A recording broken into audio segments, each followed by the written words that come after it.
You have power over your mind, not outside events. Realize this, and you will find strength. These words from Marcus Aurelius, one of history's greatest Stoic philosophers, hold a truth that feels more urgent today than ever before. In a world filled with constant distractions, relentless pressures, and uncertainty, the ability to build an indomitable mind isn't just an advantage, it's a necessity. But here's the incredible part. The tools to achieve this kind of mental mastery aren't hidden in some modern self-help book. They've been around for over 2,000 years, embedded in the wisdom of Stoicism, a philosophy designed to help us remain calm, focused, and resilient no matter what life throws our way. In this video, we're going to explore how these timeless techniques can transform the way you think, react, and thrive, giving you the strength to navigate life with clarity and purpose. Let's dive in. An indomitable mind, as the Stoics envisioned it, is one that remains steady and unshaken, no matter the chaos surrounding it. It's not about being invulnerable to hardship or immune to emotions. After all, as human beings, we're bound to face difficulties and feel deeply. Instead, an indomitable mind is about cultivating clarity, resilience, and self-control in the face of life's challenges.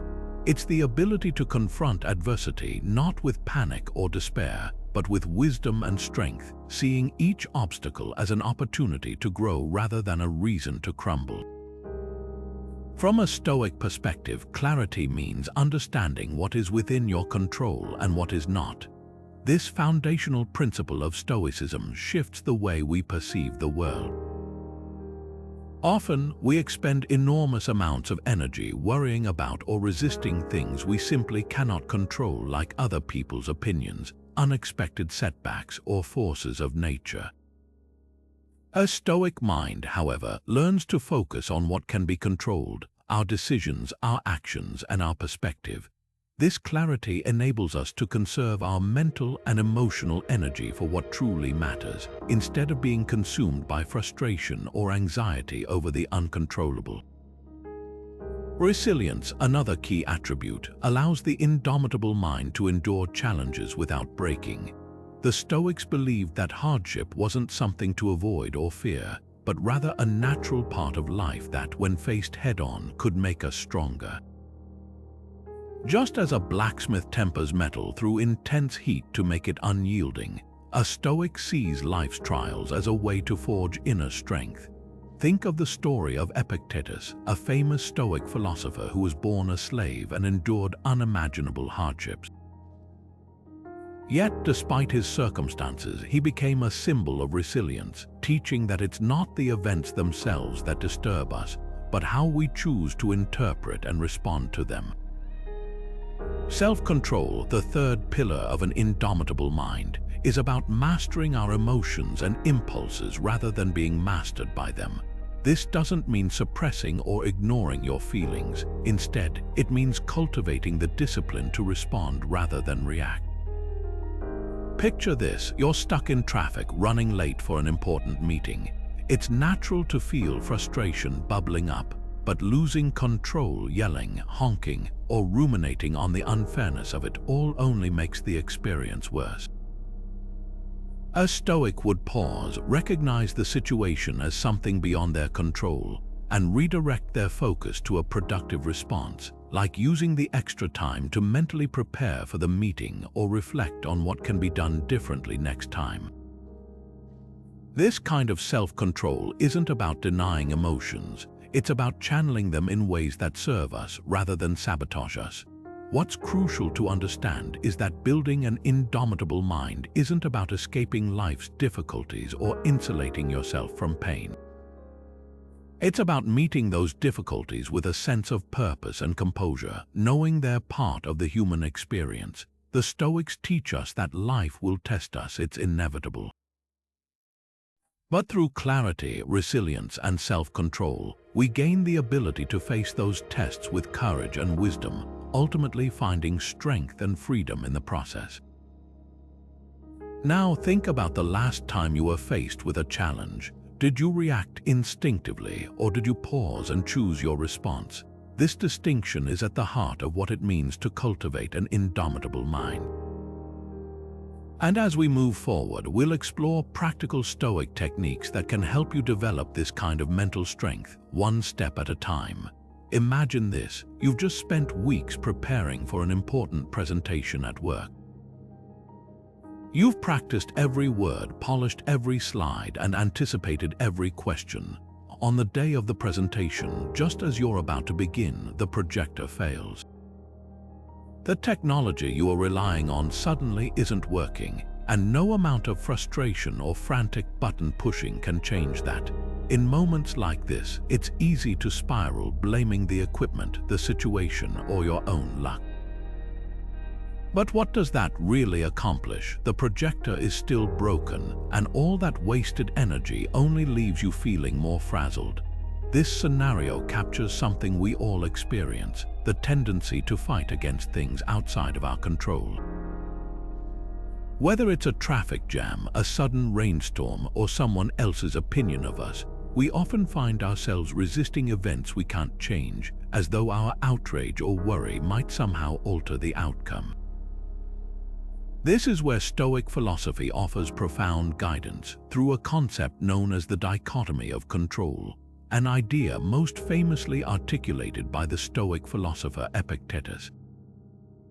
Epictetus said, "Some things are up to us and some things are not." At its core, the dichotomy of control teaches us to divide the events of life into two categories: those we can control and those we cannot. The logic here is simple but transformative. If something is within your control, put your effort into it. But if it isn't, let it go and focus on your response instead. This shift in mindset is the foundation of mental strength. It frees you from the stress and frustration of trying to bend the external world to your will, allowing you to direct your energy toward what actually matters: your thoughts, decisions, and actions. Let's apply this to our earlier example of the broken projector. You can't control the malfunction itself. No amount of anger or panic will magically make it work. What you can control, however, is how you respond. You might calmly explain the situation to your audience, shift to speaking without visual aids, or even suggest rescheduling if necessary. By focusing on what's within your power, you conserve your mental energy, stay composed, and handle the situation with grace instead of letting it unravel you. The brilliance of the dichotomy of control is that it isn't a theory meant only for big life events. It's a tool you can use daily. Think about your morning commute. You have no control over traffic, but you can decide whether to use the time to listen to an inspiring podcast or stew in frustration. You can't control the weather, but you can carry an umbrella and keep yourself dry. Even when it comes to relationships, you can't dictate how others behave or think, but you can control how you communicate and whether you choose to hold onto resentment or let it go. This principle isn't about passively accepting every setback or injustice. It's about recognizing where your influence begins and ends. By focusing on what's within your control, you stop wasting energy on things you can't change, which allows you to respond deliberately with clarity and confidence. Over time, this practice can reshape your mind to be more resilient, less reactive, and most importantly, more at peace. Take a moment to reflect on your own life. Is there a situation where you've been trying to control the uncontrollable? Have you felt powerless or frustrated in the face of something outside your influence? What would happen if, instead of fighting it, you focused only on your response? This simple shift in perspective isn't just practical, it's liberating.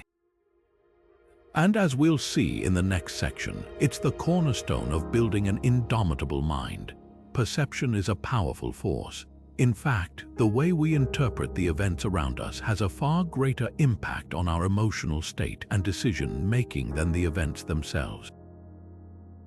As Marcus Aurelius, the Stoic Roman emperor, wrote, If you are distressed by anything external, the pain is not due to the thing itself but to your estimate of it, and this you have the power to revoke at any moment.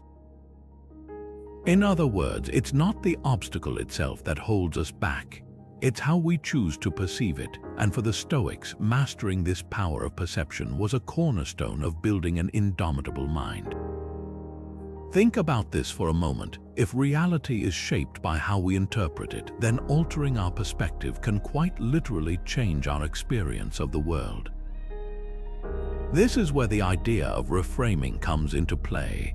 To reframe a situation means to consciously shift your perspective, choosing to see a challenge not as a setback, but as an opportunity to learn, grow, or discover something new about yourself. Let's unpack this idea with a modern example. Imagine you've just been passed over for a promotion at work. Your initial reaction might be frustration, disappointment, or even self-doubt. Why wasn't I good enough? Was all my effort a waste? These thoughts naturally feed a perception of failure, which can lead to feelings of defeat. But now, let's apply the Stoic practice of reframing. What if, instead of viewing this as a loss, you saw it as a nudge to reassess your strengths and identify areas for growth? Maybe it's an opportunity to seek feedback, refine your skills, or explore a different role that aligns more deeply with your long-term goals. Suddenly, what felt like a failure transforms into a stepping stone. The situation hasn't changed, your perspective has. This technique isn't about ignoring real challenges or pretending problems don't exist. It's about choosing a lens that empowers you rather than one that diminishes you.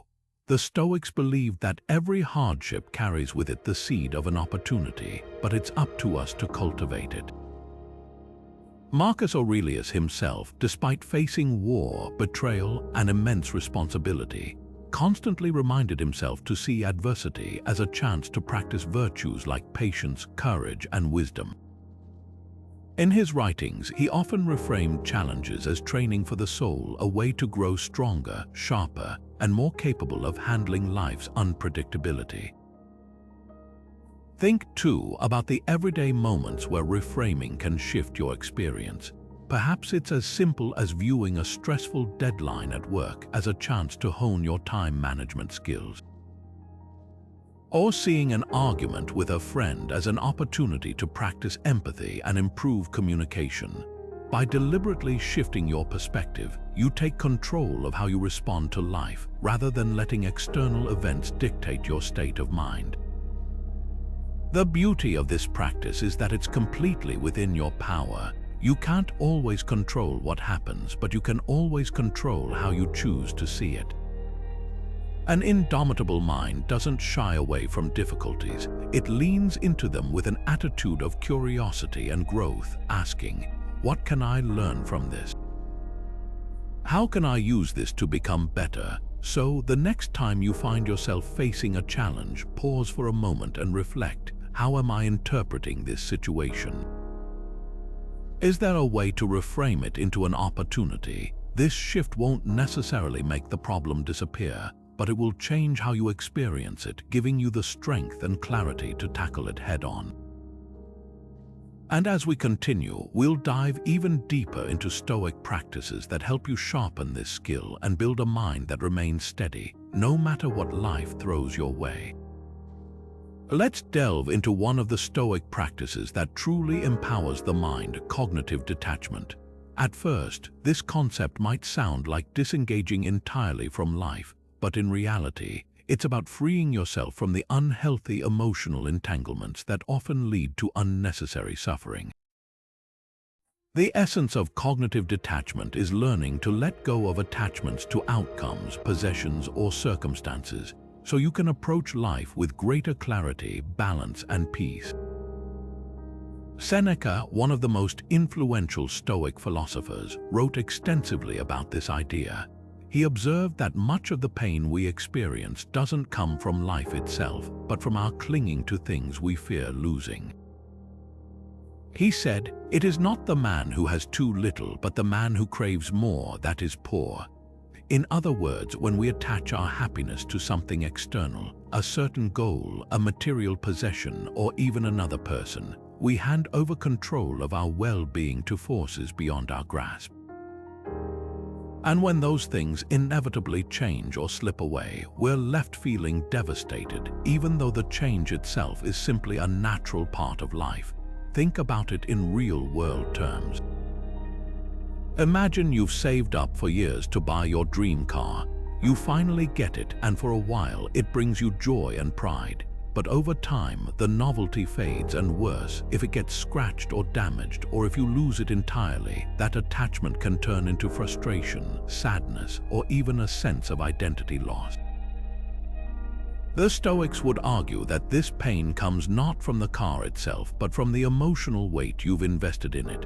Cognitive detachment, in this case, would mean appreciating the car while it lasts, but maintaining a sense of inner peace regardless of what happens to it. You can still value and enjoy things in life without becoming enslaved by them. So, how can we practice this detachment in our day-to-day lives? One powerful strategy is reflection, a kind of meditation that allows us to mentally prepare for life's uncertainties and consciously release our grip on outcomes. Here's a simple exercise you can try. Take a moment to close your eyes, breathe deeply, and bring to mind something in your life that you value. A goal you're striving for, a possession you love, or even a relationship you cherish. Now imagine what it might feel like if that thing were taken away tomorrow. This might sound uncomfortable, but stay with it. Consider this loss not as a tragedy, but as a reminder of life's impermanence, a natural aspect of the human experience. Ask yourself, if this thing were gone, would I still have the core of who I am? Would I still possess the ability to find meaning and joy in other areas of life? This exercise isn't about detaching yourself from caring. It's about embracing the idea that your happiness doesn't have to depend on any one external factor. It resides within you. This practice, often referred to as negative visualization by the Stoics, doesn't make you pessimistic, it makes you prepared. When you can imagine life without the things you hold dear, you not only learn to appreciate them more in the present, but you also free yourself from the fear of losing them. Over time, this mental discipline strengthens your ability to face life's changes with grace rather than resistance. Cognitive detachment doesn't mean you stop pursuing goals or valuing the people and things in your life. It simply means you stop allowing your happiness to hinge entirely on them. By doing so, you reclaim a sense of control over your inner world, no matter what happens externally. So ask yourself, what's one area of your life where detachment could reduce unnecessary stress or fear? Try the exercise and see how it shifts your perspective. This practice builds the foundation of a mind that remains steady, a mind that is truly indomitable. Let's explore one of the most profound and liberating ideas in Stoic philosophy, Amor Fati *, or in English, love of fate. At first glance, this concept might seem counterintuitive. After all, how can we possibly love everything that happens to us, especially when life throws us challenges, heartbreak, or suffering? But for the Stoics, Amor Fati isn't about pretending to enjoy pain or hardship. It's about embracing the entirety of life, the good, the bad, and everything in between, as necessary and meaningful parts of our journey. The roots of this idea lie in the Stoic belief that the universe is governed by a rational order, where everything unfolds as it should, even if we cannot always see the bigger picture. Marcus Aurelius, in his Meditations phrased it beautifully when he wrote, "A blazing fire makes flame and brightness out of everything that is thrown into it." This is the essence of Amor Fati to not just accept what happens, but to actively see each event as fuel for growth, a necessary piece of the life you're meant to live. To strengthen the case for Amor Fati, let's look beyond the Stoics to Friedrich Nietzsche, the 19th century philosopher who famously embraced this concept. Nietzsche wrote, "My formula for greatness in a human being is *Amor Fati*, that one wants nothing to be different, not forward, not backward, not in all eternity.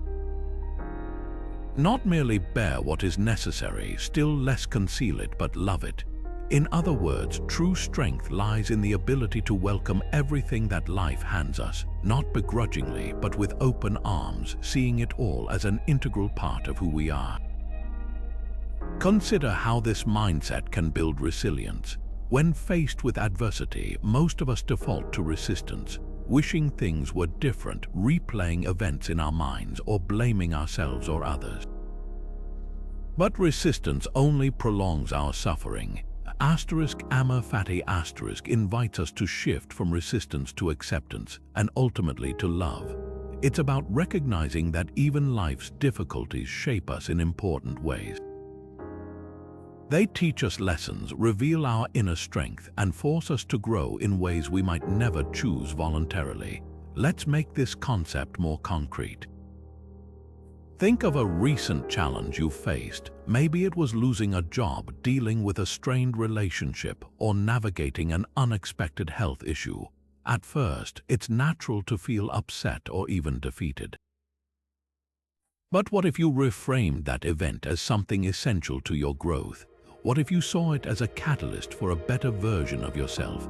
Perhaps that lost job pushed you to explore a career path you're now more passionate about. Perhaps the tension in your relationship forced you to have the honest conversations that deepened your connection or clarified what you truly value. Or maybe that health scare inspired you to adopt habits that have made you stronger and healthier in the long run. When viewed through the lens of Amor Fati*, these challenges aren't just setbacks, they're stepping stones. This doesn't mean life's hardships are easy or that you have to immediately feel good about them. Amor Fati* is a practice, one that requires patience and effort. It might take time to find the meaning in a difficult situation, but the key is to keep looking for it. Even through the darkest moments, there's always an opportunity to grow, adapt, or see the world in a new way. By embracing everything that happens as a necessary part of your unique story, you free yourself from the weight of regret, bitterness, or what could have been. Instead, you move forward with clarity and strength, knowing that even the hardest moments are contributing to the person you're becoming. So, here's a challenge for you. Think of something in your life that you've been resisting, maybe a setback, a disappointment, or a moment of failure. Ask yourself, what can I learn to love about this? What growth or wisdom might this be offering me? It's not about denying the difficulty of the experience, but about seeing its place in the grand design of your life. With Amor Fati*, you're not just building resilience, you're developing the ability to find greatness and meaning in every moment, one step closer to a truly indomitable mind. How often do we find ourselves setting goals or making plans, only to fall short because we lack the discipline to see them through? Self-discipline is the cornerstone of mental endurance. It's what allows us to act according to our values and intentions, even when distractions, discomfort, or doubt arise. The Stoics understood this deeply. They knew that just as an athlete must train their body every day to compete, the mind must also be trained regularly to remain strong, focused, and resilient. For the Stoics, self-discipline wasn't something you summoned only in moments of crisis. It was a way of life cultivated through simple but consistent daily practices. Marcus Aurelius, the Roman emperor and Stoic philosopher, provides us with one of the most striking examples of this. Despite the enormous pressures of ruling an empire, he committed himself to daily self-reflection, capturing his thoughts and lessons in what we now call meditations. In these writings, he constantly reminded himself to align his actions with his values, to act with integrity, and to stay grounded in the face of life's uncertainties. This habit of daily reflection was more than just a ritual for Marcus, it was a tool to strengthen his inner discipline. Each morning or night, he would carve out time to ask himself questions like, am I living according to my principles? How am I responding to challenges? What can I do better tomorrow? These reflections served not just as a way to stay accountable, but as a form of mental rehearsal, helping him prepare for the trials of life and recalibrate when he felt himself drifting off course. You might wonder how this kind of practice can apply to your own life. After all, most of us aren't emperors balancing the fate of an empire. But the truth is, Marcus Aurelius' method is timeless and adaptable. By adopting even a small daily ritual inspired by his meditations, you can strengthen your inner discipline and bring more clarity, focus, and intentionality to your days. Here's a simple practice you can try. At the start or end of each day, take 5 to 10 minutes to sit quietly with a notebook or even just your thoughts. Reflect on 3 key questions. First, ask yourself, what did I do well today? Recognizing your strengths and successes, no matter how small, builds confidence and self-awareness. Next, consider, what could I have done better? This isn't about self-criticism, but about honest self-assessment and learning from your actions. And finally, ask, what will I focus on tomorrow? By setting a clear intention for the day ahead, you prime your mind to act deliberately rather than reactively. For example, imagine you're struggling to stay patient during stressful situations, whether it's dealing with a difficult colleague, navigating a tight deadline, or managing family dynamics. In your nightly reflection, you might recognize moments where you lost your patience and think about what triggered those moments. Then, you could set a specific intention for the next day, to pause and take 3 deep breaths whenever you feel frustration rising. Over time, revisiting these reflections and following through on your intentions will help you develop greater patience, one small step at a time. What's powerful about a ritual like this is that it connects you with your values on a daily basis.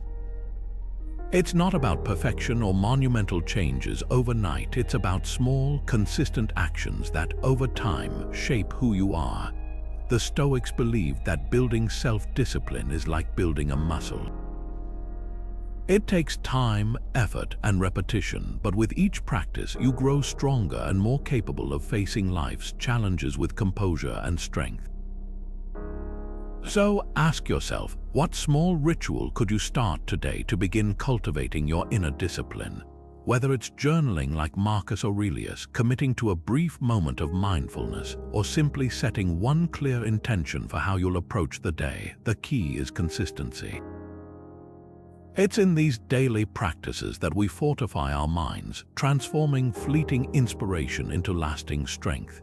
And as you integrate these habits into your life, you'll find yourself better equipped to navigate challenges and stay true to the values that matter most to you.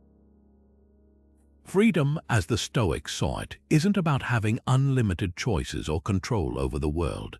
Instead, true freedom comes from within, from liberating yourself from the chains of attachment to things outside your control. Epictetus, a former slave-turned-philosopher, taught that freedom is not about our external circumstances, but about mastering our desires and aversions. He famously said, "Wealth consists not in having great possessions, but in having few wants." This wasn't just theoretical wisdom for him, it was a lived truth, shaped by his own experience of finding peace and power even in bondage. For the Stoics, freedom wasn't defined by the abundance of external things, but by the absence of dependency on them. In our modern world, this idea might feel counterintuitive. We're surrounded by messages that tell us the key to freedom is more money, more possessions, more experiences. But the irony is, the more we accumulate, the more we risk becoming weighed down, both mentally and emotionally. Clutter, whether it's physical or emotional, can become a kind of prison, trapping us in a cycle of attachment and anxiety. Take, for example, the clutter in your home. It could be a closet full of clothes you never wear or drawers stuffed with gadgets long forgotten. At first, these items might have brought you joy, but over time, they've transformed into a source of stress, a mess to manage, an obligation to organize, a lingering reminder of things you don't truly need. Now compare this to emotional clutter. It might be a grudge you've been holding onto, a fear of losing status, or an obsession with how others perceive you. These attachments weigh heavily on the mind, creating constant worry and tension. They keep you tethered to external outcomes, leaving you vulnerable to disappointment when things don't go as expected. The Stoics understood that true freedom comes from letting go of these attachments. Detachment doesn't mean you stop caring about the things you own or the people in your life. It means you enjoy and value them without allowing your happiness or sense of self to depend on them. When you no longer fear losing something, it loses its power over you. As Epictetus taught, he is free who lives as he wishes, who is subject neither to compulsion nor to hindrance nor to force. Let's put this into perspective with a modern example. Imagine someone who feels completely tied to their smartphone. They're constantly checking social media, replying to every notification, and comparing themselves to posts from others. On bad days, this attachment can spiral into feelings of inadequacy or dependency. Now, picture that same person practicing detachment. They might intentionally set boundaries around their phone use, detach their self-worth from likes and comments, and remind themselves that their value isn't measured by what's on a screen. The phone becomes just a tool, not a master. In this shift, they reclaim their mental space and with it, a sense of freedom. The practice of detachment requires mindfulness and intention. It involves asking yourself, what am I holding onto too tightly? Does this truly add value to my life, or is it weighing me down? By regularly reflecting on these questions, you'll begin to notice the areas where attachment is creating unnecessary stress. Bit by bit, you can start to let go, whether it's donating clothes you no longer wear, forgiving someone who hurt you, or loosening your grip on the opinions of others. Through this process, you free your mind to focus on what truly matters. You find that your happiness no longer depends on external circumstances, but on the inner strength you've cultivated. And that's the essence of Stoic freedom, not the absence of challenges or struggles, but the ability to approach life unburdened by unhealthy attachments. So take a moment and ask yourself, what's one thing, physical or emotional, that you could let go of today? In that act alone, you're taking a step toward the kind of freedom the Stoics held so dear. Life is full of uncertainties, and challenges often arise when we least expect them. The Stoics understood this well, which is why they developed a powerful practice called Premeditatio Malorum or Premeditation of Evils. At its core, this technique is a mental exercise in anticipation. It involves deliberately visualizing potential hardships, setbacks, or difficulties before they happen, not to dwell on them or invite them, but to prepare the mind to face adversity with calm and resilience. By imagining these scenarios in advance, you can reduce the shock and emotional turmoil of unexpected challenges, strengthening your composure and confidence when life veers off course. Imagine for a moment a captain preparing their ship for a voyage. Before setting sail, they don't simply hope for smooth waters and fair winds. Instead, they check the weather, inspect their equipment, and prepare for the possibility of storms, equipping the ship with everything needed to navigate rough seas. Premeditatio Malorum serves a similar purpose for the mind. It's about mentally rehearsing for the storms of life so that when they appear, you're ready to respond rather than being caught off guard. The process is simple but profound. It starts with taking a moment to reflect on a goal, plan, or decision you're working toward. Then consider what could go wrong along the way. Perhaps a project at work might be delayed, a loved one might react poorly to something you've said, or an unexpected expense could arise. Visualize these scenarios clearly and in detail, imagining not just the events themselves but how they might make you feel frustrated, disappointed, overwhelmed. Now shift your focus to how you would handle these situations. What steps could you take? What mindset could you adopt to navigate these difficulties with grace? By rehearsing your response to these challenges ahead of time, you minimize their power to throw you off balance if they do occur. For example, let's say you're preparing for a big presentation at work.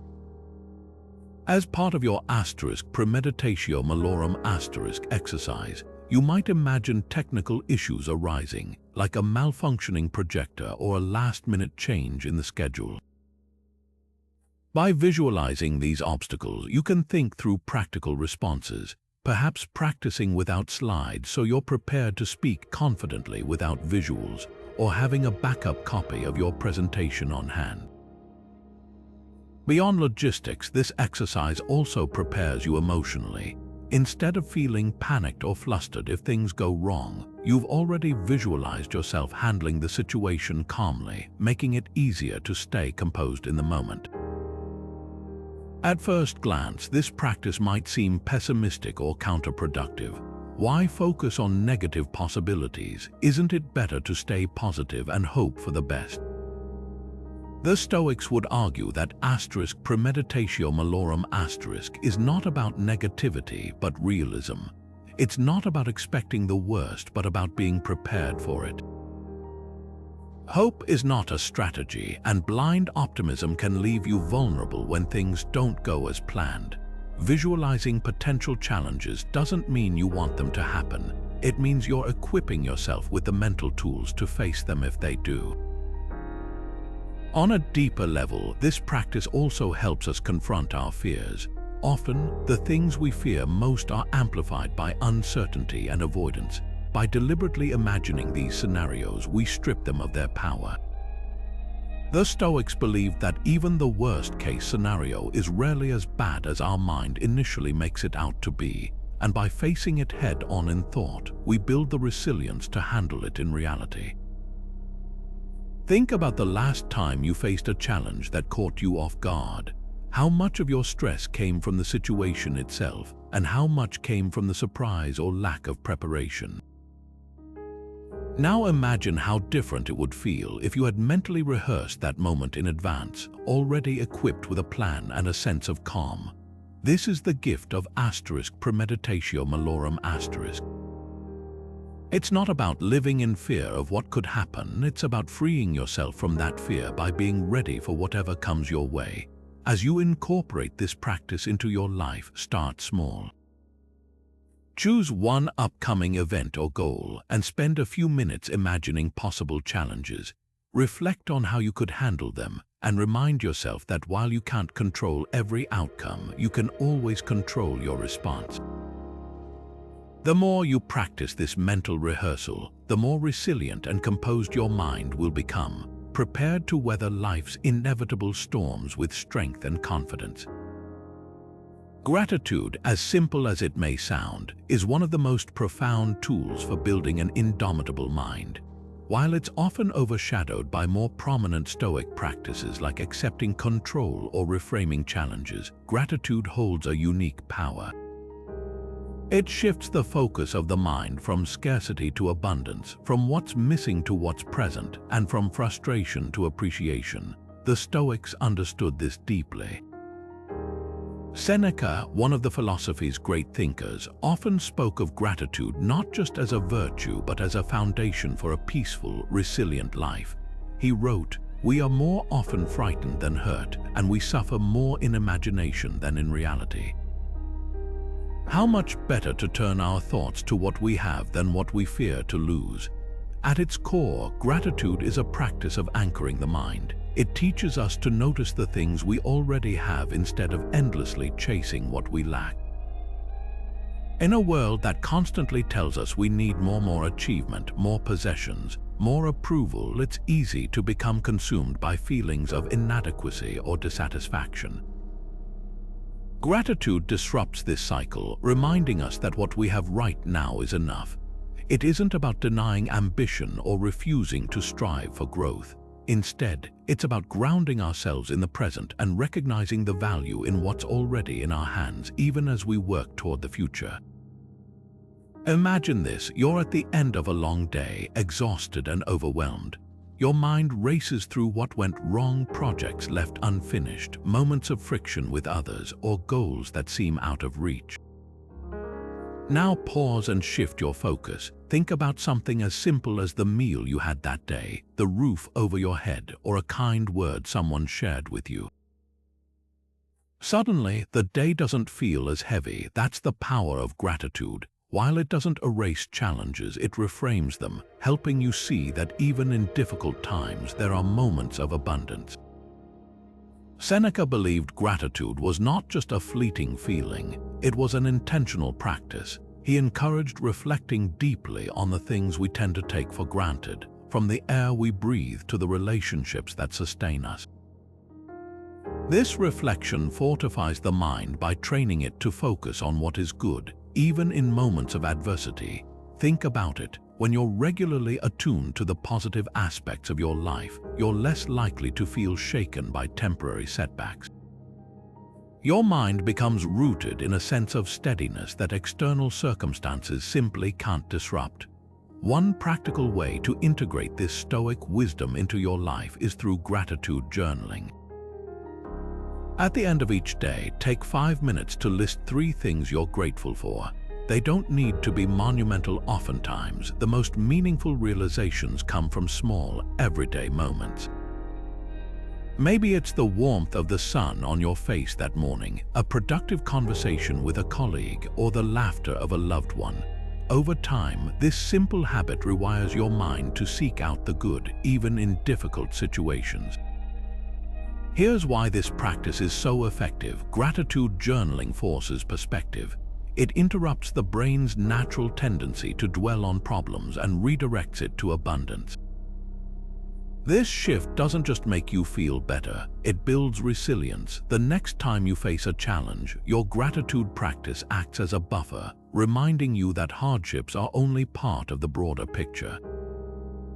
You've already trained your mind to see the bigger story, one where there is always something to appreciate, no matter how small.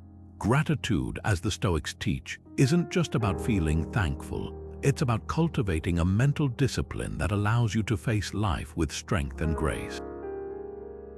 So tonight, try this. Grab a notebook or open a notes app on your phone and write down 3 things you're grateful for. Watch how this small act begins to shift your perspective over time, empowering your mind to thrive and endure.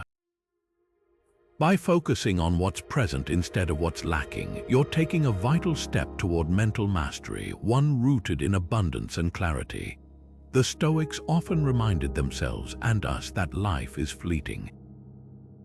It's a truth we all understand intellectually, yet we often resist it emotionally. Marcus Aurelius, in his Meditations wrote, "You could leave life right now." Let that determine what you do and say and think. At first glance, this might seem like a grim reminder, but for the Stoics, it was anything but. This simple yet profound reflection wasn't meant to inspire fear, but to encourage clarity and focus. By accepting the impermanence of life, we free ourselves from the illusion that we have endless time and instead begin to prioritize what truly matters. Impermanence is an undeniable part of the human experience. Everything, our possessions, our achievements, even our relationships, exists only for a time. And yet, we often cling to these things as if they'll last forever. We become attached to the idea of permanence, hoping that holding on tightly will somehow protect us from loss or change. But this resistance only creates suffering when the natural flow of life inevitably moves forward. The Stoics teach us that by understanding and accepting impermanence, we can approach life with a sense of peace, resilience, and gratitude. Consider the seasons as an analogy. We know that winter will eventually give way to spring and spring to summer. We don't resist these changes, we accept them as part of the natural order. Life itself is no different. Just as the seasons come and go, so too do the phases of our lives, the people we meet, and the things we experience. To fight this would be as futile as trying to hold the sun in the sky or stop the leaves from falling. But when we embrace impermanence, we stop clinging to what is transient, and instead we learn to appreciate it fully while it's here. Marcus Aurelius' words invite us to reflect deeply. What would you value more if you reminded yourself that life is temporary? What relationships might you cherish more? What worries would suddenly feel insignificant in the larger picture of your fleeting time here? By embracing this perspective, we begin to see that impermanence doesn't take away meaning, it gives meaning. Each moment becomes precious because it won't last forever. For example, think of a sunset. Its beauty lies not only in the colors or the light, but in its fleeting nature. You watch it knowing it's temporary, and that knowledge makes it even more vivid and awe-inspiring. The same is true for life's moments, big and small. Whether it's a conversation with a loved one, the success of a project you've worked hard on, or simply a quiet moment of stillness, each experience becomes more profound when you see it as both fleeting and irreplaceable. But recognizing impermanence isn't just about appreciating what is, it's also about letting go of what isn't. How often do we cling to past mistakes, old grievances, or possessions we've outgrown? These attachments weigh us down, keeping us from fully engaging with the present. The Stoics remind us that just as we must embrace the impermanence of joyful moments, we can find freedom in the impermanence of pain, failure, and difficulty. These too will pass, leaving behind lessons rather than burdens if we choose to let them go. Take a moment to reflect. What are you clinging to unnecessarily? It could be an argument from years ago, a material possession you've outgrown, or even the fear of an uncertain future. What might happen if you loosened your grip and accepted that, like everything else, these too are impermanent? The act of letting go doesn't mean you stop caring. It means you stop resisting reality, and in doing so, you gain the mental clarity and emotional freedom to focus on what truly matters, the here and now. By accepting impermanence, you don't lose anything. Instead, you gain a life that is richer, more intentional, and more aligned with what really matters. So, ask yourself, what is one thing you can approach differently today, knowing that it won't last forever? Whether it's savoring a joyful moment, releasing a worry, or cherishing a relationship, the power of this perspective lies in its ability to transform how we live moment by moment. And this shift in mindset is not just a Stoic ideal, it's a profound step toward building a mind that is both resilient and at peace with life's ever-changing nature. One of the most common misconceptions about Stoicism is that it's a philosophy of emotional suppression, that Stoics aim to eliminate emotions entirely to maintain an unshakable calm. But the truth is far more nuanced and practical. The Stoics didn't view emotions as inherently bad. Instead, they sought to understand them, to master them, and ultimately to prevent emotions from controlling their actions or distorting their judgment. This distinction is crucial because it transforms Stoicism from a cold, detached outlook into a mindful and empowering way of engaging with life's challenges. Let's start by clarifying what the Stoics meant by mastering emotions. They didn't advocate repressing feelings or pretending they didn't exist. Instead, they believed in developing the mental clarity to observe emotions as they arise, to understand their root causes, and to respond to them with reason rather than letting them dictate behavior. For the Stoics, emotions were signals, messages from within that reflected your perceptions of an event. If your perceptions were flawed or irrational, the emotions that arose could lead you astray. By training the mind to evaluate and adjust these perceptions, the Stoics believed you could channel emotions constructively instead of being overwhelmed by them. Take anger, for instance, one of the most intense and often destructive emotions we experience. Seneca, one of the great Stoic philosophers, wrote extensively on anger in his work on Anger. He described it as a temporary madness that clouds judgment and leads to harmful actions. But rather than advising people to suppress their anger entirely, Seneca encouraged them to pause, reflect, and understand its source. He believed that anger often stems from unrealistic expectations that people or events should always align with our desires. When reality doesn't meet these expectations, anger flares. By recognizing this mismatch and adjusting our expectations to align with the natural unpredictability of life, we can diffuse anger before it spirals out of control.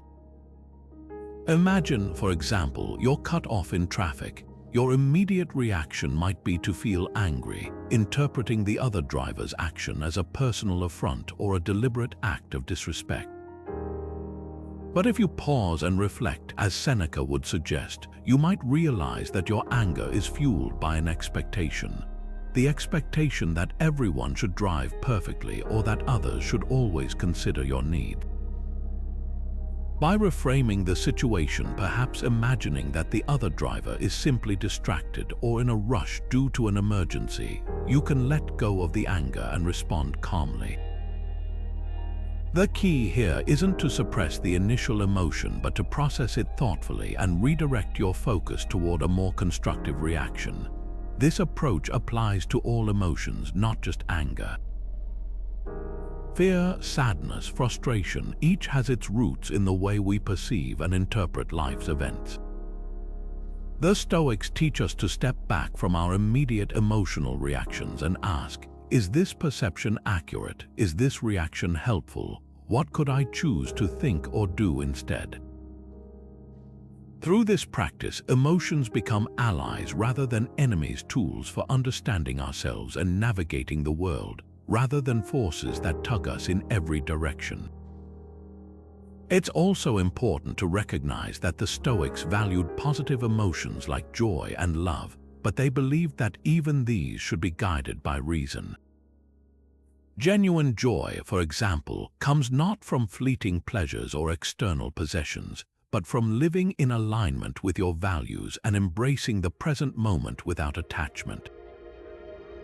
This balanced approach allows you to experience emotions deeply and fully while maintaining the inner strength to act intentionally rather than impulsively. So, the next time you find yourself swept up in a wave of emotion, take a moment to pause and reflect. Ask yourself, what is this emotion trying to tell me? What perception or expectation might be fueling it? And how can I respond in a way that aligns with my principles rather than surrendering control to the emotion itself? This is the Stoic way, not to suppress emotions, but to master them, transforming them from unpredictable forces into powerful sources of insight and growth. At the heart of Stoic philosophy lies a simple yet transformative idea. To live a good life, one must live a virtuous life. For the Stoics, virtues like courage, temperance, wisdom, and justice weren't abstract ideals reserved for philosophers or moral debates. They were practical, everyday principles meant to guide our actions, decisions, and thoughts. Living by virtue, they believed, is the foundation for building an unshakable mind. It's what allows us to weather life's challenges with clarity and composure, to cultivate inner peace, and to find meaning and fulfillment regardless of external circumstances. But what does it truly mean to live according to virtue? The Stoics argued that our happiness and resilience come not from wealth, status, or even the absence of hardship, but from our ability to act in alignment with our core values. When we choose virtue as our compass, we gain a sense of purpose and stability that external events cannot shake. No matter how unpredictable or chaotic the world may seem, we can always decide to live with integrity, guided by principles that remain constant. Each of the core Stoic virtues serves as a building block for this way of life. Let's start with courage. Courage, in the Stoic sense, doesn't mean living without fear. It means acting in the face of fear when it's necessary to do what's right. Whether it's speaking up against injustice, making a difficult decision, or persevering through personal trials, courage gives us the strength to face challenges head-on. Think of figures like Marcus Aurelius, who as an emperor faced immense pressures yet continued to lead with wisdom and resolve, often reminding himself in his Meditations to remain steadfast in his principles despite external turmoil. Courage anchors us, allowing us to act not out of fear or impulse, but with purpose and conviction. Next is temperance, or self-discipline, the ability to moderate our desires and actions in pursuit of balance. In a world that often glorifies excess and indulgence, temperance teaches us to prioritize what truly matters. The Stoics understood that overindulgence, whether it's in material possessions, pleasures, or even work, leads to distraction and dissatisfaction. Temperance allows us to focus on what is essential and avoid being ruled by fleeting impulses or external temptations. It's the practice of knowing when to say no, not out of deprivation, but out of a deep understanding of what contributes to a meaningful life. Wisdom, perhaps the most revered of the virtues, is about seeking truth and understanding. It's the ability to distinguish between what is within your control and what is not, as well as the skill to make sound judgments based on reason and experience. Wisdom allows us to navigate life's complexities with clarity, making decisions that align with our long-term values rather than short-term emotions. For the Stoics, wisdom wasn't something you achieved once and for all. It was a lifelong pursuit, built through reflection, learning, and practice. It's the lens through which we interpret the world, helping us respond thoughtfully rather than reacting impulsively. And finally, there's justice, the virtue that reminds us of our responsibility to others. The Stoics didn't believe in isolating themselves from society. They viewed themselves as part of a greater whole. Justice is about treating others with fairness, integrity, and compassion, and recognizing that our actions have an impact beyond ourselves. It's about contributing to the common good, whether through small acts of kindness or larger efforts to make the world a better place. Justice ensures that our pursuit of virtue isn't self-centered, but rooted in a sense of shared humanity. The beauty of these virtues is that they're not dependent on external circumstances. You don't need wealth, power, or ideal conditions to practice them. Courage can be shown in small, everyday acts of perseverance. Temperance can be practiced by simply choosing to step away from distractions to focus on what matters. Wisdom can be cultivated through reflection on your choices, and justice can be expressed in acts of kindness to those around you. By focusing on these virtues, you create a stable foundation for your mind, one that isn't rocked by setbacks, temptations, or external pressures. So, why is living by virtue essential for an unshakable mind? Because it gives your life direction and coherence. When your actions align with your core values, you experience a sense of inner harmony. You stop relying on external outcomes to define your happiness or success. Instead, you gain strength from knowing that, no matter the circumstances, you're living in alignment with what truly matters. That's the kind of mindset that endures through life's ups and downs, a mindset that is truly indomitable. Take a moment to reflect which of these virtues resonates most with you and how can you bring it into your daily life. Each small act of virtue strengthens the foundation of your mind, guiding you toward a life of resilience, purpose, and peace. Resilience isn't something you're born with, it's a skill that's forged through deliberate practice, often in the face of discomfort. The Stoics believed that stepping outside your comfort zone, rather than avoiding difficulties, is essential to building the mental toughness and adaptability needed to navigate life's inevitable challenges. Epictetus, one of the great Stoic teachers, often used the metaphor of athletic training to illustrate this idea. He said, "Difficulties are things that show a person what they are." Therefore, when a difficulty falls upon you, remember that God, like a trainer of wrestlers, has matched you with a rough young man. In other words, life's challenges are not meant to break you. They're meant to help you grow stronger, just as a wrestler grows tougher by facing opponents on the mat. Using this metaphor, think of your mind as a muscle. Just as you can't expect to build physical strength by avoiding exercise, you can't develop resilience by staying in the safety of the familiar. Growth happens when we willingly engage with discomfort, testing the limits of what we think we can endure. And just like in athletic training, the key is consistency. Small, intentional challenges over time lead to significant progress, preparing us to handle the larger difficulties that life inevitably brings. One way to apply this principle is by embracing small, daily discomforts as opportunities to train your mind. For example, consider taking a cold shower in the morning. At first, it might feel shocking and unpleasant, but over time, you learn to confront the discomfort calmly, reminding yourself that it's temporary and within your control to endure. This practice builds both mental and physical resilience, helping you strengthen your ability to face discomfort in other areas of life. Another way to step outside your comfort zone is to practice voluntary simplicity. Seneca, the Roman Stoic, often wrote about deliberately living with less for short periods, even when wealth and luxury were within easy reach. He recommended spending a day or two eating plain food, wearing inexpensive clothing, or sleeping on the floor.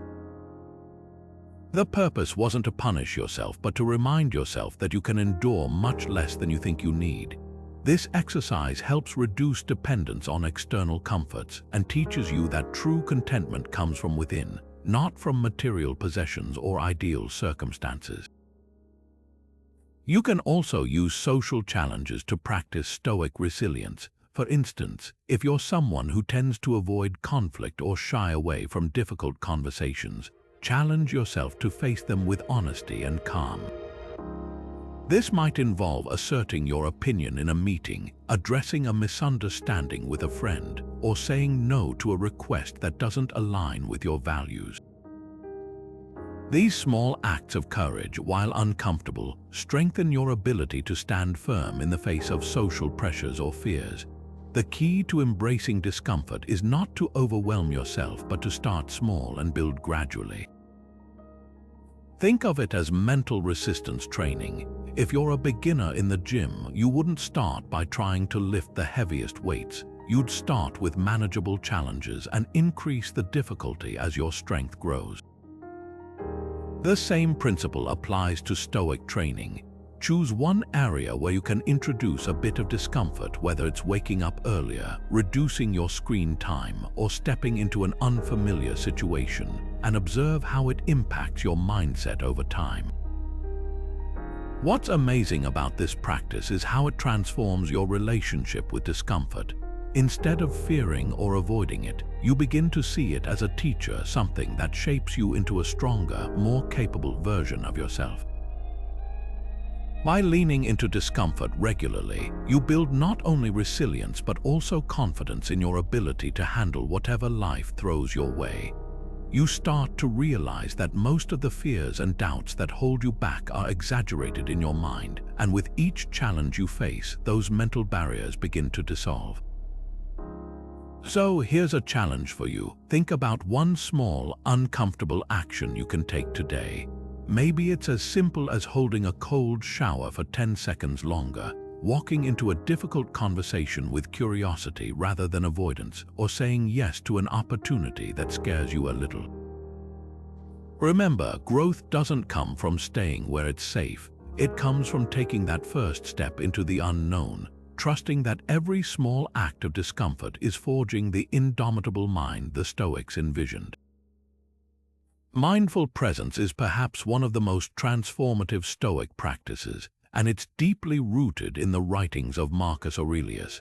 In his Meditations, he repeatedly emphasizes the importance of focusing fully on the present moment and the task at hand. One of his most famous pieces of advice states, "Concentrate every minute like a Roman, on doing what's in front of you with precise and genuine seriousness, tenderly, willingly, with justice." and on freeing yourself from all other distractions. This encapsulates the Stoic belief that the present moment is all we truly have, and to neglect it is to lose the opportunity for clarity, growth, and action. In today's world, where distractions are endless and multitasking is glorified, this message feels more urgent than ever. We live in a constant state of mental drift, thinking about tasks we haven't yet completed, replaying conversations from yesterday, or worrying about outcomes that haven't even happened. This mental noise not only scatters our attention, but also robs us of the ability to fully engage with the one thing we can influence, the here and now. Marcus Aurelius reminds us that by focusing entirely on what we're doing in the present moment, we gain a sense of calm, purpose, and effectiveness that's otherwise unattainable. Let's break this idea down practically. Have you ever started a task, whether it's writing an email, cooking a meal, or working on a project, only to find your mind wandering halfway through? Maybe you're thinking about a looming deadline, scrolling through notifications, or worrying about something completely unrelated. It's easy to fall into this pattern of divided focus, but it also comes at a cost. The results are slower progress, less satisfaction, and a lingering sense of being overwhelmed. Mindful presence, as the Stoics teach, is the antidote. It's about giving your full attention to the task in front of you, no matter how small or mundane it may seem. Consider this: when you focus entirely on one action, the mind becomes sharper, decisions become clearer, and stress begins to fade. This doesn't mean ignoring everything else in your life. It means training yourself to dedicate your energy to whatever you're doing in the moment without being pulled in multiple directions. For the Stoics, this wasn't just about productivity. It was about living life deliberately, with intention, and in alignment with your values. Let's take a simple example: washing dishes. It's a task that's easy to rush through, often while thinking about everything else you need to do. But what if instead you approached it mindfully? You feel the warm water on your hands, notice the bubble patterns on the plates, and find a soothing rhythm in the activity. Suddenly, the task becomes more than just a chore. It becomes an opportunity to ground yourself in the present moment. This practice can be applied to anything: listening to a friend, writing a report, or even sipping your morning coffee. Each moment, when approached with full presence, deepens your connection to reality and brings a sense of clarity and purpose. A modern challenge to this practice is, of course, the digital world. Notifications, emails, social media, they're all designed to fragment your attention. Stoicism provides a way to counteract this by reminding us to ask, what truly deserves my focus right now? What can wait? By consciously filtering out distractions and committing fully to one task at a time, you're not only honoring the Stoic principle of mindfulness, but also aligning with the natural flow of life. As Marcus Aurelius would say, if you seek tranquility, do less but do it better. Now, take a moment to reflect. How often do you find yourself mentally drifting during your day? What are the triggers that pull your attention away from the present moment? Recognizing these patterns is the first step toward cultivating presence. Next, make it a practice to pause throughout the day and gently bring your focus back to whatever you're doing, fully immersing yourself in the task at hand. At first, it might feel challenging. Our minds are used to jumping from one thing to the next, but over time, this mindful engagement becomes second nature. Remember, the Stoic pursuit of mindfulness isn't about perfection or rigid focus. It's about bringing intention to each moment, strengthening your ability to concentrate, and finding calm even amidst life's chaos.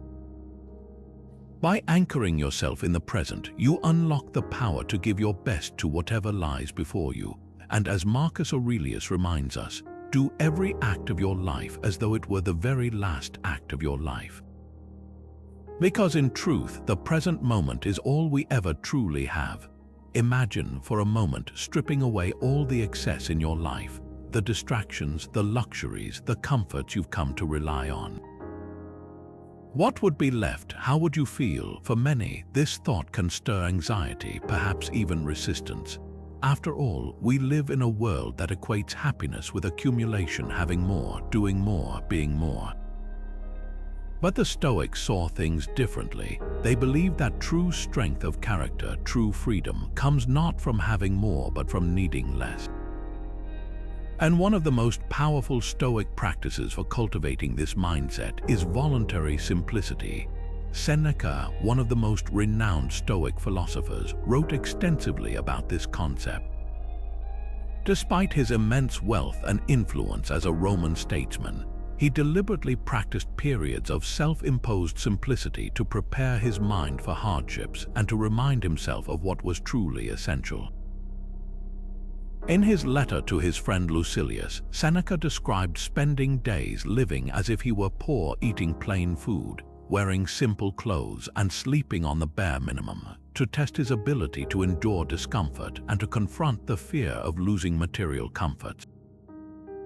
Through this deliberate practice, he realized that the things people often dread losing are far less necessary than they assume. Set aside a certain number of days, Seneca advised, during which you shall be content with the scantiest and cheapest fare, with coarse and rough dress, saying to yourself, "Is this what I feared?"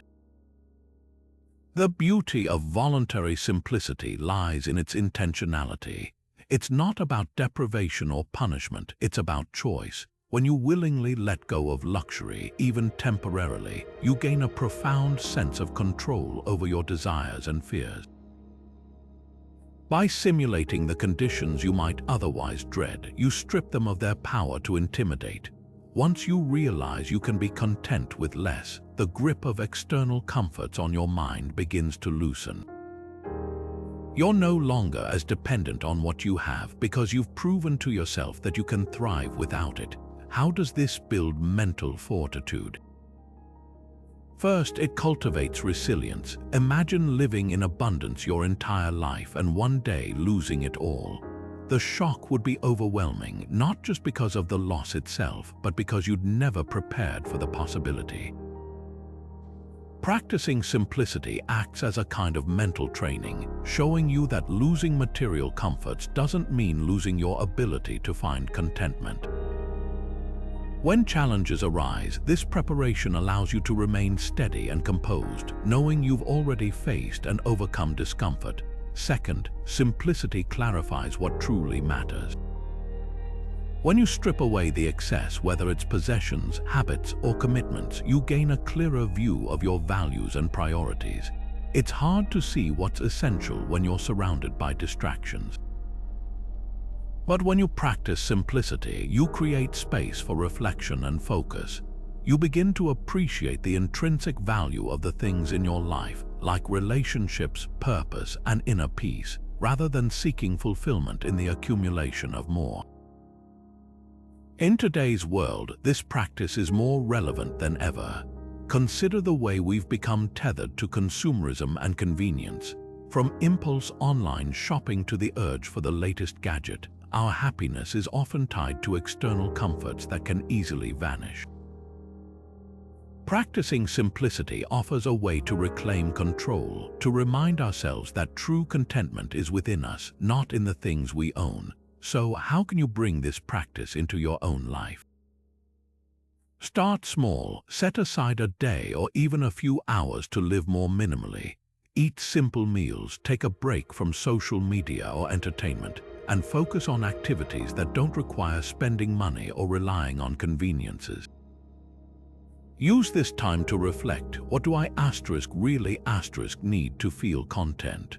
What am I relying on out of habit rather than necessity? These small experiments in simplicity can reveal powerful insights. Voluntary simplicity isn't about rejecting modern life or living in scarcity. It's about realizing that your peace of mind doesn't depend on the things around you. It's a way to build mental toughness by proving to yourself that you have the strength to adapt, to endure, and to thrive with less. As Seneca demonstrated, when you rehearse life's difficulties by choice, you gain the confidence to face them when they arise unexpectedly. And with that confidence comes a profound sense of freedom. Freedom from fear, freedom from dependence, and freedom to live a life aligned with your values. So, what's one way you can simplify your life today? You might be surprised by how much lighter and stronger you feel. Silence is a rare treasure in today's fast-paced, noisy world.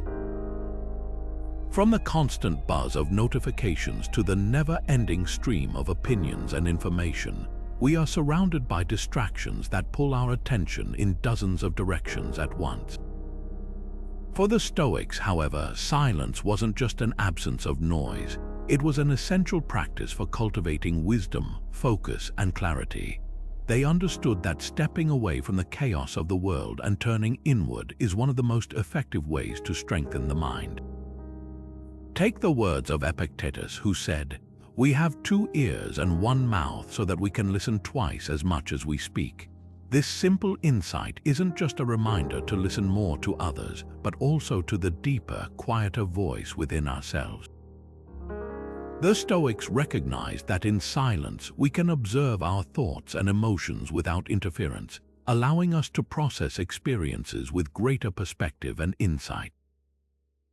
It's in these moments of reflection that we learn to separate what's truly important from what's merely noise.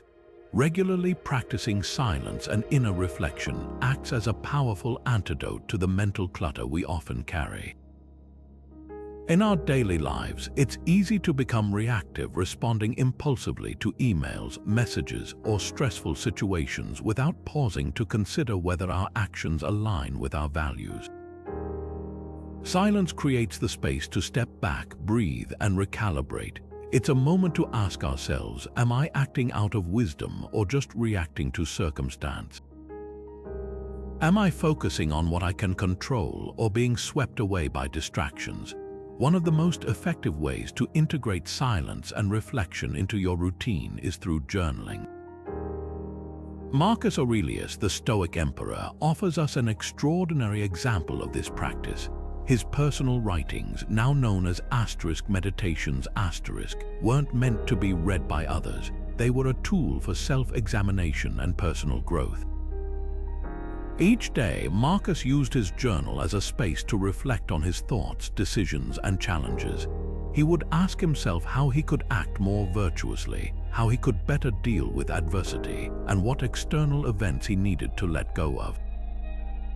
This daily practice helped him navigate the immense pressures of ruling an empire while staying grounded in his Stoic principles. You don't need to be an emperor to benefit from reflective journaling. All it takes is a few minutes each day to sit down with a notebook and ask yourself some simple but powerful questions. What went well today? What could I have done better? Did I act in accordance with my values? What lessons can I carry forward into tomorrow? These questions help bring clarity to your experiences, turning them into opportunities for growth and wisdom rather than missed moments. Over time, the act of journaling trains your mind to reflect rather than react, enabling you to approach life's challenges with greater composure. Another powerful tool for fostering silence and reflection is solitude. The Stoics believed that carving out moments of solitude, even in a busy life, was essential for reconnecting with yourself and gaining perspective. Seneca, for instance, would retreat to a quiet space to think and write, using solitude as a way to examine his thoughts and prepare himself for life's uncertainties. Solitude doesn't mean isolating yourself completely. It simply means stepping away from distractions long enough to tune into your own inner voice. It might mean taking a quiet walk, sitting in a park without your phone, or even dedicating 5 minutes to mindfulness meditation. In that space, you create room for clarity to emerge, for questions to be answered, and for priorities to realign. What's remarkable about these practices is that they're accessible to anyone, regardless of circumstance. You don't need special tools or an ideal environment to embrace silence and reflection. All you need is the willingness to pause, step away from external noise, and turn inward. As the Stoics teach us, it's in these moments of stillness that we connect with our deepest strength and wisdom. So ask yourself, when was the last time you allowed yourself to simply sit in silence without distractions? What might you discover if you made even a small habit of reflecting each day, whether through journaling, solitude, or mindful moments? By making space for reflection, you're not just finding peace in a chaotic world, you're building an indomitable mind, one quiet moment at a time. When faced with a sudden challenge or an unexpected setback, how often do we react impulsively, only to regret our words or actions later? It's a pattern many of us recognize: an emotional outburst, a rushed decision, or even just a defensive knee-jerk reaction to criticism. The Stoics understood this tendency and saw it as one of the greatest barriers to living a life of virtue and clarity. Epictetus, in particular, emphasized the importance of mastering one's reactions. He often reminded his students that it's not what happens to you, but how you react to it that matters. This simple yet profound idea shifts the focus from external events, things we can't always control, to our internal responses, which are entirely within our power. The ability to pause before responding is one of the most valuable tools for mastering your reactions. It's in that moment of pause, however brief, that you regain control over your emotions and your decisions. Without it, we risk letting external events dictate our state of mind and behavior, rather than acting in alignment with our values and reason. This pause creates space, not just physical space, but mental space for reflection, for understanding, and for choosing a response that serves rather than sabotages us. Let's break this down with a real-life scenario. Picture yourself at work. You've just given a presentation you spent weeks preparing for, and during the feedback session, a colleague criticizes one of your key points. Your immediate reaction might be frustration or defensiveness. You might feel the urge to interrupt, to refute their feedback, or even to respond with sarcasm or irritation. But what if instead you took a deep breath and paused for just 3 seconds? That small act of restraint allows your rational mind to engage before your emotions take over. In that brief pause, you could remind yourself that the criticism isn't necessarily personal, it's an opportunity to refine your ideas and grow. With that perspective, your response might shift from defensive to curious. Thank you for sharing that perspective. Could you clarify what you mean? The conversation now becomes constructive, and your composure leaves a stronger impression than any reactive outburst ever could. The benefits of this approach extend beyond the workplace. Think about conflicts in personal relationships. A partner forgets an important date, or a friend makes a careless comment. The impulse might be to lash out or withdraw, but slowing down, taking a moment to breathe, reflect, and choose your words carefully can turn a conflict into an opportunity for deeper understanding and connection. So how can you start practicing the art of pausing before responding? Here's a simple but effective exercise. The next time you feel triggered, whether it's a rude comment, a stressful email, or even a minor annoyance like being cut off in traffic, try the 3-breath rule.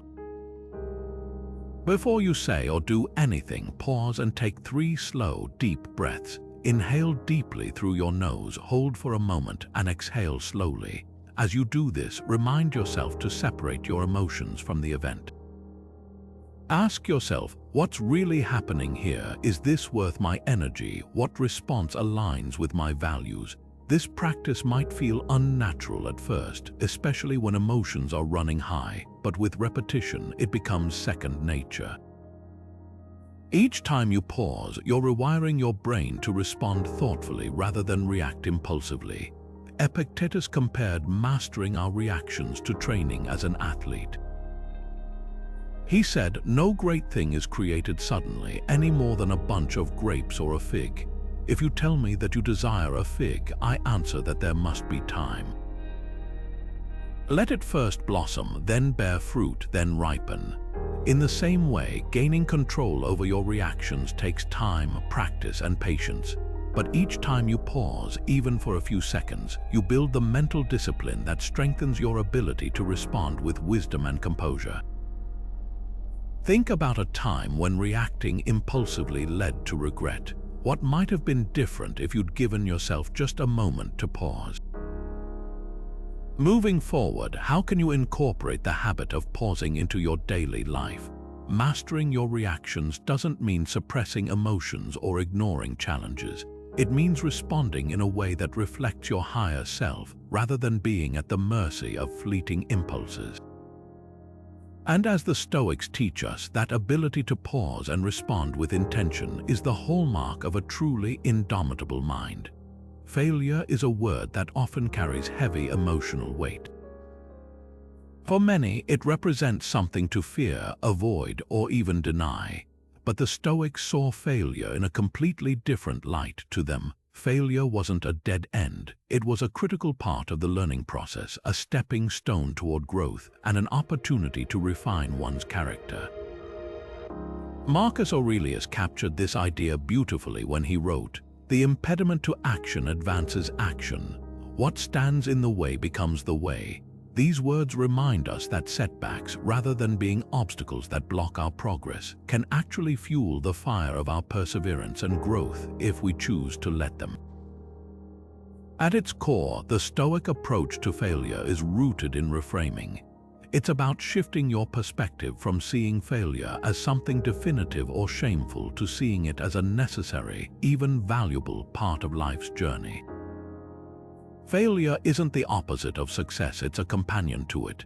Every mistake, every misstep carries within it the seeds of wisdom and strength. The challenge lies not in avoiding failure, but in learning how to extract its lessons and use them to propel yourself forward. Imagine a potter working at their craft. Each time they shape the clay, they might make an error. A lopsided bowl, a cracked vase, a design that didn't turn out as expected. But they don't abandon the wheel in frustration. Instead, they examine the mistake, learn from it, and adjust their technique. Over time, those lessons refine their skill, helping them create masterpieces. This same principle applies to life. Failure isn't proof that you're incapable. It's feedback that can guide you toward improvement. The Stoics also teach that failure is valuable because it reveals the gap between where we are and where we want to be. It provides clarity. Let's say you didn't get the promotion you worked so hard for. While painful, this moment invites reflection. Why did it happen? Was there a skill you were lacking, or could your communication have been clearer? Perhaps the position wasn't aligned with your true strengths or long-term goals. Whatever the case, the failure becomes a mirror, offering insights you might not have seen otherwise. And with those insights, you're better equipped to grow and pivot. Of course, reframing failure isn't always easy. In the moment, it often feels personal. It's tempting to let failure feed into a narrative of inadequacy or self-doubt. But the Stoics remind us that failure, like all external events, is neutral. It's neither inherently good nor inherently bad. Its meaning is shaped entirely by how we choose to interpret it. Instead of labeling failure as a threat to your self-worth, you can consciously decide to see it as a teacher. When Marcus Aurelius describes setbacks as fuel for the fire, he's not just talking about enduring misfortune, he's talking about harnessing it, transforming it into something constructive. Consider how this might look in your own life. Think of a time when something didn't go as planned. Maybe you launched a project that didn't take off, made a financial mistake, or struggled in a relationship. Looking back now, what did you learn from that experience? Did it push you to improve in certain areas, to shift your priorities, or to approach a similar situation differently in the future? Those lessons likely wouldn't have been as clear or even possible without the experience of failure. The next time you encounter a setback, try asking yourself, what can this teach me? How can I use this experience to grow stronger or wiser? This mindset doesn't take away the discomfort of failure. It's natural to feel disappointment or frustration, but it prevents those emotions from defining the experience. Instead of seeing failure as the end of the road, you begin to see it as a bend, redirecting you toward a better path. So, how can you start incorporating this Stoic approach into your own life? Begin by reflecting on small failures from your past week. How did you respond, and what could you learn from them? Marcus Aurelius showed us that even life's setbacks, when met with the right mindset, can become opportunities. They can shape us, refine us, and yes, even strengthen us. What stands in the way doesn't have to stop you, it can become the way forward. Failure, when reframed, transforms from a threat into one of your greatest allies. While the Stoics placed a significant emphasis on inner strength and self-mastery, they also deeply valued the role of community in shaping and fortifying the mind. For the Stoics, life wasn't meant to be lived in isolation. Instead, they believed we are intrinsically social beings, interconnected with one another, and that these connections play a vital role in building resilience and fostering mental clarity. Whether through the guidance of others, the shared pursuit of virtue, or simply being part of something greater than ourselves, the community was seen as a cornerstone of a meaningful and indomitable life. Marcus Aurelius frequently reflected on the idea that we are all part of a larger whole. In his Meditations he wrote, "We are made for cooperation, like feet, like hands, like eyelids, like the rows of the upper and lower teeth." To act against one another, then, is contrary to nature. This analogy perfectly captures the Stoic belief that just as the body functions best when all its parts work in harmony, so too does humanity thrive when individuals support and uplift each other. In this sense, resilience isn't just an individual endeavor. It's something we cultivate together through mutual understanding, encouragement, and shared growth.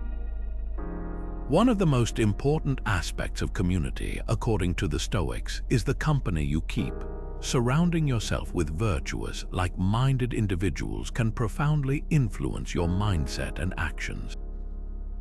Just as living among those with poor character can pull you into negativity or distraction, being part of a community that prioritizes wisdom, justice, courage, and temperance inspires you to embody those values yourself.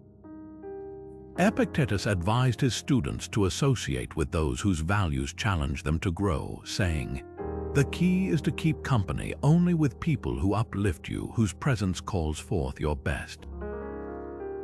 Think of how a single candle burns brighter in the presence of others. Similarly, your inner strength is amplified when you're surrounded by people who support and share your pursuit of a virtuous life. But being part of a community isn't just about receiving support, it's also about giving back. The Stoics believed that contributing to the greater good builds not only moral character, but also a stronger, more resilient mind.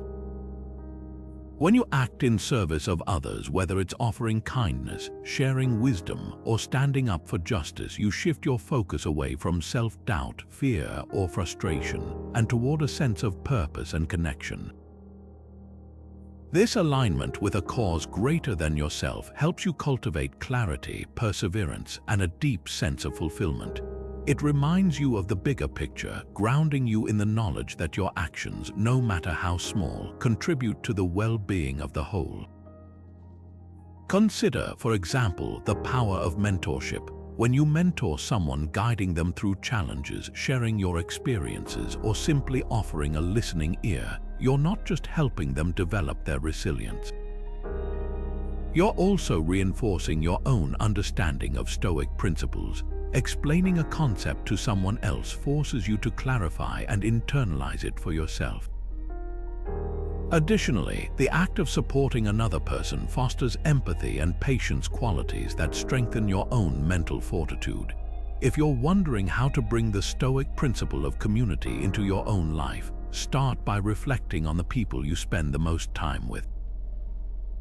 Are they encouraging you to grow, to think deeply, and to act ethically? If not, consider seeking out relationships that align with your values. This might involve joining a group that explores philosophy, volunteering for a cause you're passionate about, or simply reaching out to individuals who inspire you. At the same time, ask yourself how you can contribute to your current relationships or your community. Can you offer support to a friend facing a challenge? Can you volunteer your time or skills to help others?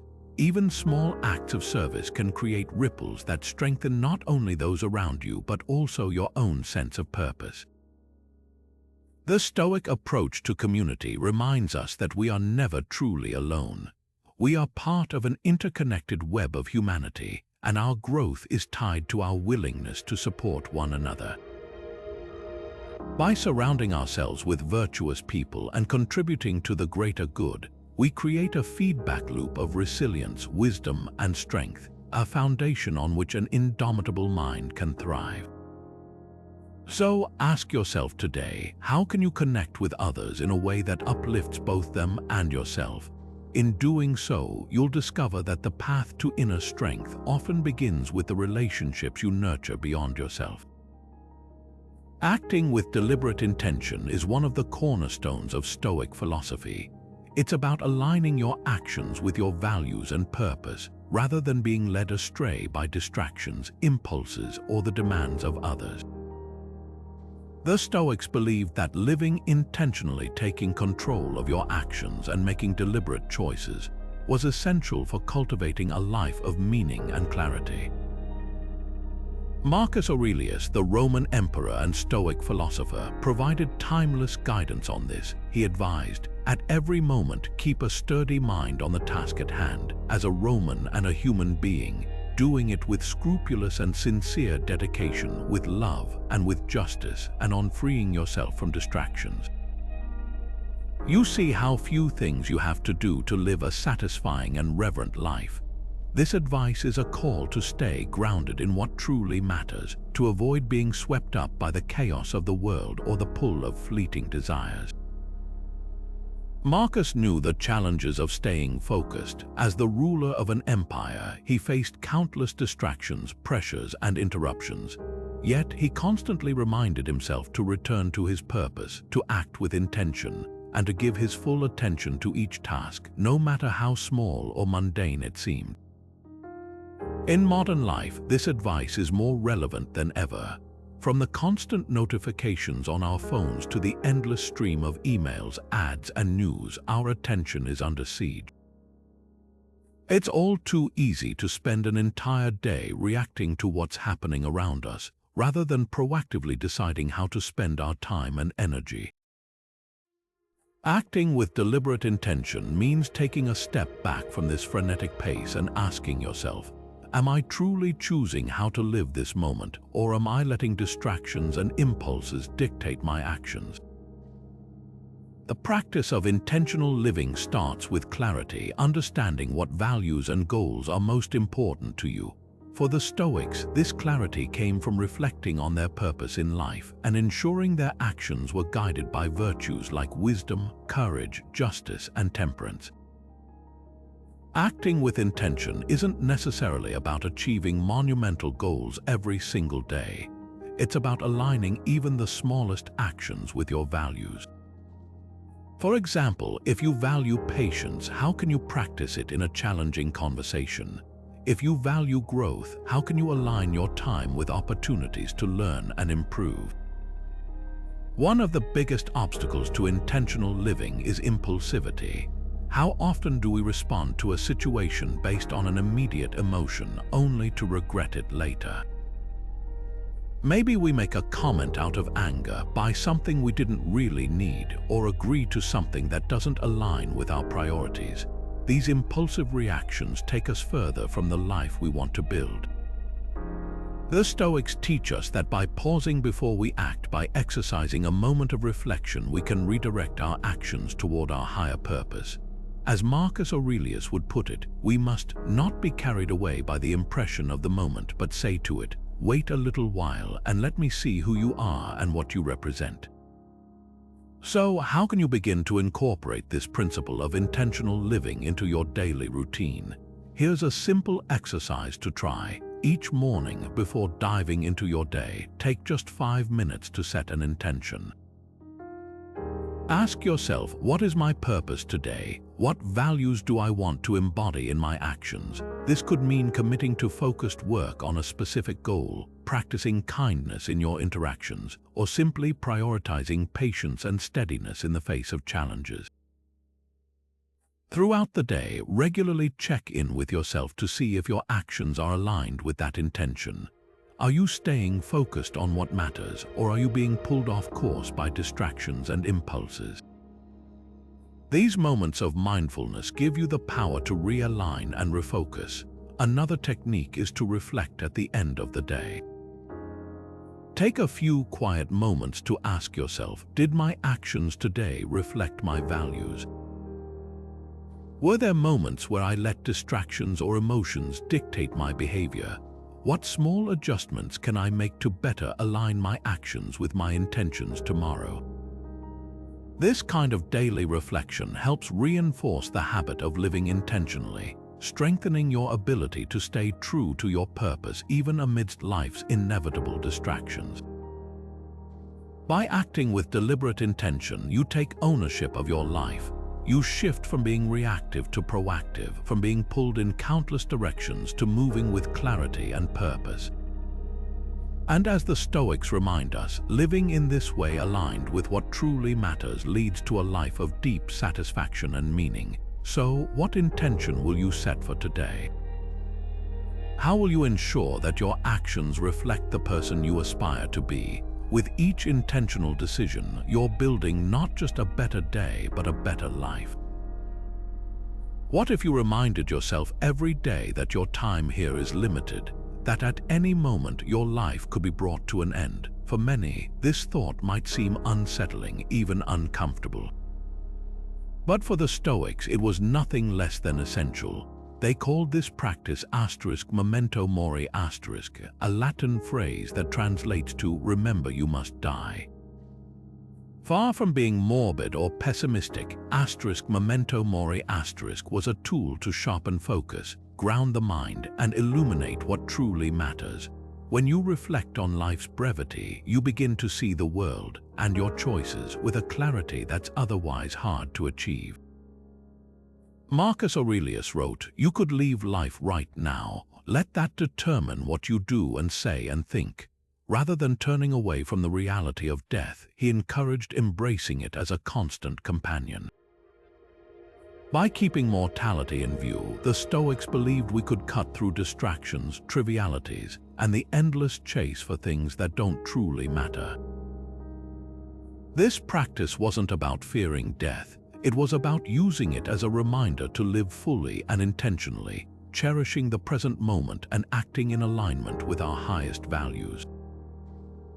Why is meditating on mortality so transformative? For one, it forces us to confront the fleeting nature of time.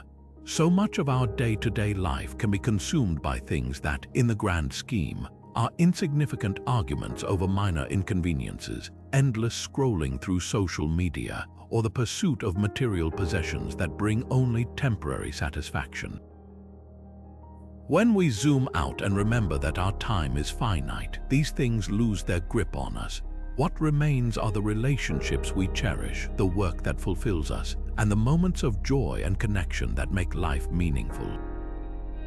Think about how often we put off what's most important. I'll spend more time with my family when work slows down. I'll pursue that passion project next year. I'll apologize later. But what if later never comes? Memento Mori reminds us that the perfect time doesn't exist and that the only time we're guaranteed is the present moment. Reflecting on mortality can break us free from procrastination and hesitation, urging us to act now, to say what's in our hearts, and to prioritize what truly matters. This practice doesn't need to be elaborate. It can be as simple as pausing for a moment each morning to reflect on the fact that this day, this hour, this moment is one you'll never get back. Some Stoics kept objects or symbols to remind them of life's brevity. Seneca said, "Let us prepare our minds as if we'd come to the very end of life." Today, you might find meaning in a similar ritual, whether it's journaling your reflections, wearing a bracelet or ring as a symbol of Memento Mori, or simply repeating the phrase to yourself when you feel distracted or caught up in trivialities. Here's a question to reflect on. If you were to look back on your life from the perspective of your final days, how would you feel about how you're spending your time now? Are there things you'd wish you had done more of or less of? Would you wish you'd been more present with loved ones or taken more risks to pursue your dreams? These are the kinds of questions that Memento Mori encourages us to ask, not to dwell in regret, but to realign our priorities while we still have the power to choose. The practice of Memento Mori isn't meant to fill you with dread. It's meant to fill you with urgency, the good kind of urgency that sparks action and gratitude. It reminds you that time is not something to be squandered, and that every moment, no matter how ordinary, is an opportunity to live in alignment with what matters most to you. So, as you go about your day, consider this. What if you lived as though each moment was a gift? How would you spend your time, and who would you choose to become? As we come to the end of this journey through Stoic philosophy, let's take a moment to reflect on the practical wisdom we've explored. Building an indomitable mind doesn't happen overnight. It's a process of small, intentional steps that, over time, strengthen your mental resilience and clarity.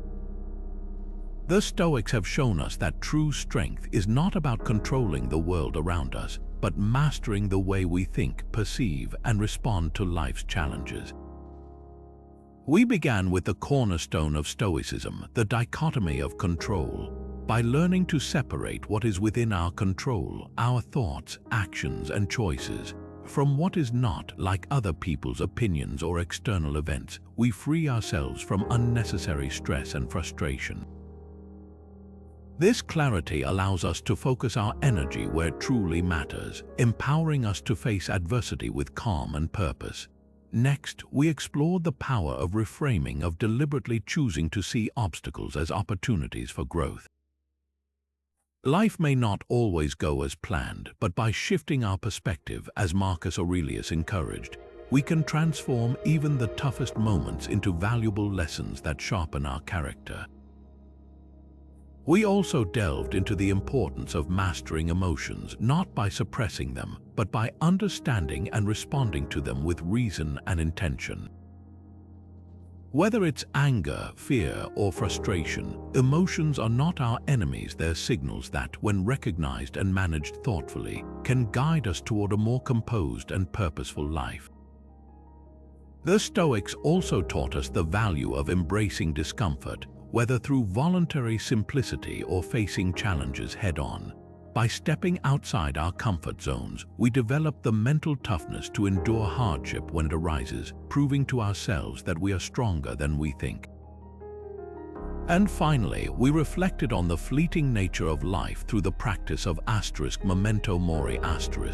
By remembering that our time here is limited, we gain the perspective to focus on what truly matters, to act with urgency, gratitude, and alignment with our values.